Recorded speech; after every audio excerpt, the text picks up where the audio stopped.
A guy that I'm not sold on, convinced of wanting is Cleveland Indian re-revelation. I say re-revelation because he had a very nice 2014 season, Hmm. which, finished in similar fashion to what he put together for 152 games in 2016. I'm talking about Jose Ramirez.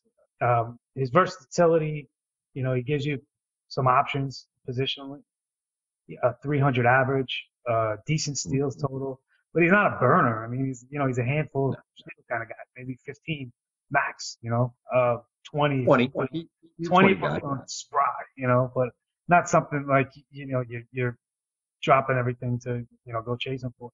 Uh, Sure. by comparison, his 2015 season wasn't awful or out of the norm, except for the 70-point swoon on his batting average. Other than that, everything else was pretty much in line.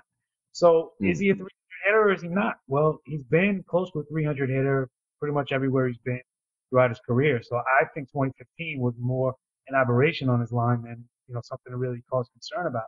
But the thing about it is, you take away the biggest thing that should, blip on the radar is the 76 RBI he had in 2016. Those grossly deviate from, the type of hitter he's traditionally been and speak to luck more than anything else.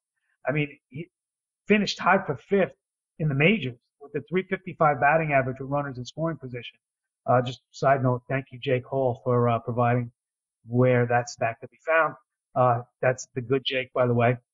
But anyway, I think he's riding high right now for the success he and the Indians had last season. I think his name has Sure. been elevated much more than what he's worth as a fantasy player. So would I roster him? Yes, if he fell to me, but no way near an eighth round price tag. And if I'm in Dynasty, I personally, I think I'm trying to sell high while I can. Yeah, and before we get into Jose Ramirez, I just want to say last year in the second half and then during the playoffs, when this guy seemed to be the most clutch hitter in baseball, it seemed like our fellow friend and Cleveland Indian fan Jared Miller was saying, damn, Jose Ramirez coming up with another big hit. Want a big shout out to Jared, as well as his wife and his soon to be born second child. He's actually in the hospital right now with his wife as they're giving birth. So big shouts to him. Good luck with everything. One But thing, one thing I want to as add to that. One thing I wanted to add to that. They probably made this baby celebrating Jose Ramirez. So in honor of that, maybe they should name their baby after Jose Ramirez. And if it's a girl, Josie Ramirez. So there you go. I was I was going to say Miller. They should name it Miller. It's like a unisex name. Andrew Miller carried him into the World Series. That's all I'm saying. Biggest Okay. acquisition of the trade deadline last year. But let's get back on track with Jose Ramirez. There's some great stuff here.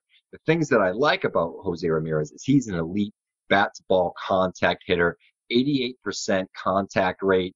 Um, he brings the speed profile, so though he hits a lot of ground balls, he's somebody that can leg out an infield hit, sort of turn, a deep single into a double. He's got that sort of speed. He's an excellent base runner. I know you said that you think he's more of a 15 steal guy. I think he is the 20 steal guy that he was last season. I don't have any questions as to that. He also rarely strikes out. He had a 4.9% swing strike rate. He's a lot like Dustin Pedroia in that sense. Makes a lot of good contact. Rarely swings and misses, and obviously coming from a small guy as well. He's also a guy that when he swings at a pitch out of the zone, which he rarely does, when he does swing at a pitch out of the zone, he has the highest contact percentage of any player in the major leagues. Doesn't make a lot of soft contact, a lot like Rugnan or Odor, makes a lot less hard contact. He makes a lot of medium contact. I believe that he led the major leagues in medium contact. So he's somebody that doesn't kill the ball, has exit velocity. He's not going to somebody that's going to jump off the page, but I think he's got excellent control of his bat head. He's able to put the ball to all fields. Um, but I think the big question is the power. I don't think the 11 home runs is indicative of the kind of player that he is. I think he's more of a single digit home run guy with the 20 steal speed, probably a good batting average. The problem is this year, he's not going to have the same versatility he had last year when he was a Swiss Army knife, a guy that had second base, shortstop, third base, outfield eligibility. Mhm. If he has that, I think he's a very useful player. As a third base only guy, a 280 hitter with 8 home runs and 20 steals, that's just not cutting it. He's somebody that I could maybe see as a utility player, but he's not somebody once again that I'm going to be reaching in drafts to own.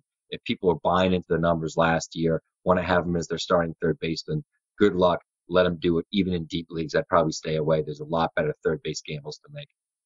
Yeah, is he a top 100 player to you? Is what it comes down to because he's the 96th player off the board right now. No, he's a top 100 hitter, but he's definitely not a top 100 player overall. And Absolutely not. just to put this into perspective, some of the third basemen being drafted after him include Evan Longoria, Javier Baez, Michael Franco, Justin Turner, Jake Lamb, uh, Hernan Perez, Mustakas Castellanos rather, Eugenio Suarez, Yuli Gurriel. I mean, that's a crazy list. Your boy, Skinny Panda.